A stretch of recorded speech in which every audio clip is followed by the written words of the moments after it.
All right, I remember being at the 1993 Phillies Atlanta Braves National League Championship Game 7, and it was a close series, man. And that '93 team was nuts. I was at the game with my dad, Dan Talon, and Mike Harant, and I think it was Harant, and yeah. So I remember Mitch Williams struck out Bill Percoda, and the Phillies won the series and ended up going on to the World Series that year. And it was the loudest crowd response I had ever heard ever at a sporting event. The loudest pop is what they call it.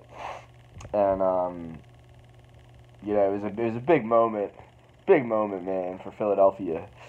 Uh, Yeah, and being a young baseball player at that time, it was inspirational, And I was at one of the World Series games too. This was crazy. We were down like it was something crazy, like 11-0, 12-0, or something like that. And then the Phillies came back and ended up winning by like a run. And I think that was like Game 5 or something versus the Blue Jays, or Game 6 or something like that.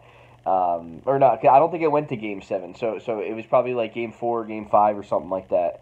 But man, that team was something else. I could still remember the batting lineup in my head right now, and still see all the pitchers. I used to study. There used to be this like group photo of them. This shit's really starting to sound like that Ace Ventura movie, man. This Ray Finkel shit. But I used to study this picture of them, and it had everybody in it. And I think it might have been before Kevin Stocker was on the team that year, because he joined, but it was like late in the season. But I could still see everybody from Wes Chamberlain to Pete Incaviglia to Jim Eisenreich, all them guys in my head right now. Best Philly sports team I ever saw. I know that there's been some good teams that have won some championships since, which is great for the city. But there was never, and there will never be, another team like the '93 Phillies, and that's what I gotta say about that. You know what I mean?